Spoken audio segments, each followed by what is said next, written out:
The tape that watches back. I don't watch horror movies anymore.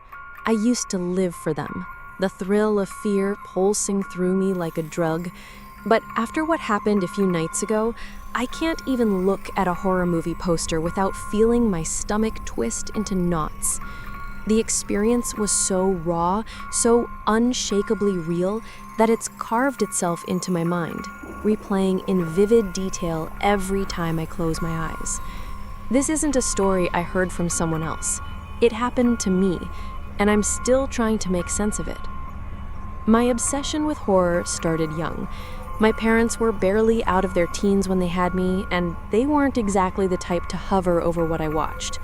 By 4, I'd seen my share of 80s slashers. Nightmare on Elm Street was my favorite, Freddy's claw-gloved hand haunting my dreams. By 7, I'd sat through The Exorcist, wide-eyed and sleepless for days. My older sister thought it was hilarious when I refused to sleep after Child's Play 2, convinced Chucky was hiding under my bed. My mom, less amused, tried to rein in my horror habit, but her efforts only made the forbidden allure of those films stronger. The sleepless nights, the creeping dread, they were part of the thrill.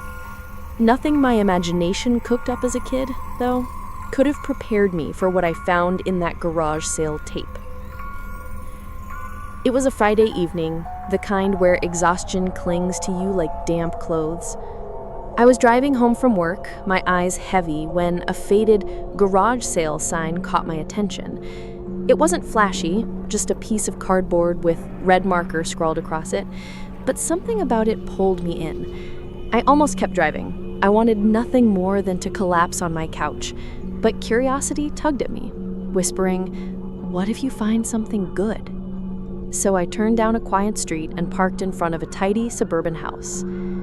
The family running the sale was friendly enough, their smiles warm but tired.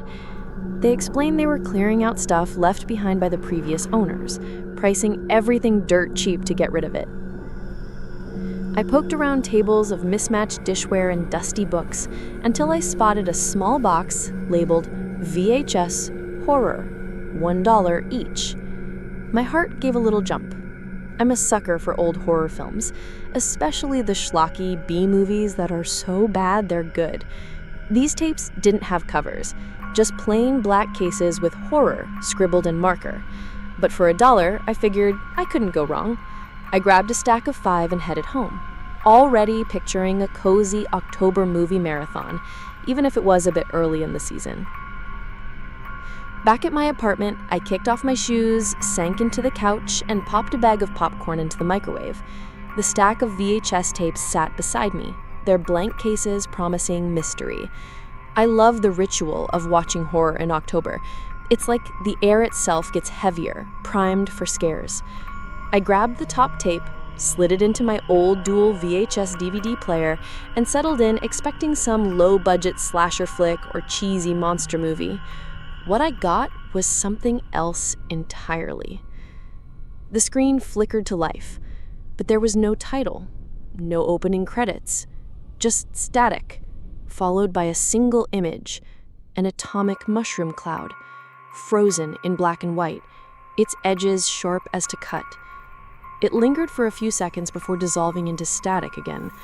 Then another image, a photograph of Earth from space, serene and distant. More static, then a star field, pinpricks of light against endless black. I frowned, leaning forward. This wasn't a movie. It was something else. The images kept coming, each one flashing for a few seconds before the static swallowed it. A baby's face, innocent and wide-eyed. Then the same face, older, a toddler, a child, a teenager. It was like watching someone's life unfold in snapshots, each image aging the person a little more. By the time an old man's wrinkled face appeared, my skin was prickling. The next image showed him in a confined space, maybe a coffin, his eyes closed. Then the images turned grotesque, his body decomposing, skin sagging, then rotting until there was nothing but bone. My stomach churned. I said, "What the hell is this?" I I reached for the remote, but I didn't press stop. I couldn't. My hand hovered over the button, but it was like my body refused to obey. The tape kept playing, showing a woman's life now, birth to death, then decay, just like the man. Then animals, a dog, a cat, a bird, all aging, dying, rotting in the same relentless cycle. The images were mundane yet horrifying, like some avant-garde art piece designed to unsettle. I hated it. It felt pretentious, self-important, the kind of thing I'd usually turn off in disgust. But I was glued to the couch, my eyes locked on the screen, a strange compulsion holding me in place. When the tape finally ended, the spell broke. I yanked it out of the player, stormed to the kitchen, and threw it in the trash, my heart pounding. I tried to shake off the unease, telling myself it was just a weird experimental film, nothing more. But as I crawled into bed that night, my mind kept circling back to it. Why couldn't I stop watching it? Why did it feel like the tape was watching me? Sleep was hard to come by. I tossed and turned, the images flickering behind my eyelids like a slideshow I couldn't pause. When I finally drifted off, it felt like only seconds before I was jolted awake by a sound, a sharp, deliberate scratching at the edge of my bed. My eyes snapped open, my body frozen. I don't have pets. There was no reason for that sound. But I knew, with a certainty that felt like it came from somewhere outside myself, that something was there. Something not human. Something that wanted me to know it was there. In the dim moonlight filtering through my curtains, I saw them. 2 dark, clawed hands curling over the foot of my bed, as if whatever it was about to pull itself up. My heart slammed against my ribs, and I bolted, throwing off the covers and stumbling out of the room.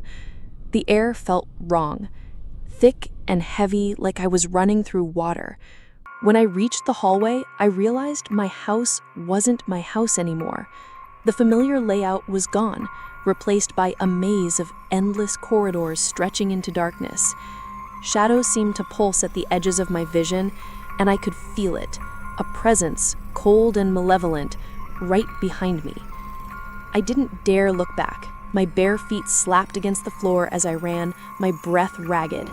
The hallways twisted and turned, each one longer and darker than the last. The presence was closer now, its weight pressing against my back, its breath, or something like it, hot on my neck. Then ahead, I saw a faint glow, a beacon in the blackness.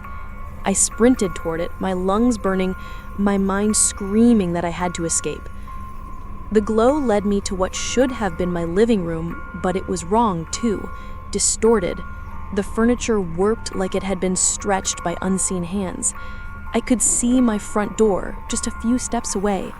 Freedom. Safety. I lunged for it, a desperate smile breaking across my face. Then, the floor collapsed. I caught myself just in time, my hands scrabbling at the edge of the jagged hole that had opened beneath me. Below, there were flames. Not normal flames, but bright, almost blinding, yet translucent, like I could see through them. And in those flames, I saw shapes, people, faces I knew, friends, neighbors, my sister, my parents, writhing in agony, their skin blistering, their mouths open in silent screams. The smell hit me next, a stench so vile that it made my eyes water. Rotten meat, charred and festering like something left to rot in the sun for centuries. I gagged, my grip on the edge of the floor slipping. I didn't want to look, but just like with the tape, I couldn't stop myself. My eyes were drawn downward, and there, among the burning figures, I saw myself. My own face, half consumed by flames, staring back at me. But he wasn't screaming. He wasn't writhing. He just looked at me. His eyes filled with a sadness so deep it felt like it could swallow the world. The others reached for me, their moans echoing like pleas, but I was powerless, trapped by the sight of my own burning self. A voice, or something like a voice, whispered in my ear, low and guttural, "Time's up." I woke up screaming, my bed soaked with sweat. My heart pounded so hard I thought it might burst.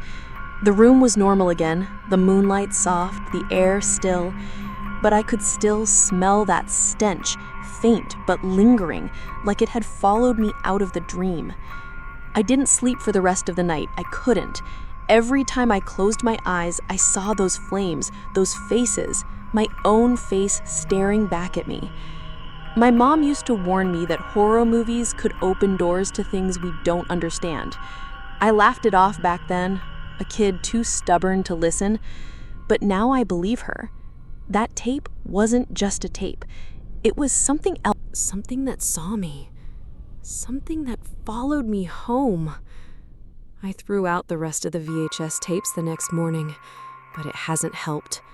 The scratching sound comes back some nights, faint but unmistakable, and I swear I can feel eyes on me in the dark. I don't watch horror movies anymore. I can't, because now I know some things don't stay on the screen. Thank you for listening to this story. Don't forget to like and follow the channel so you never miss our next horror tale, dropping soon. See you in your next nightmare.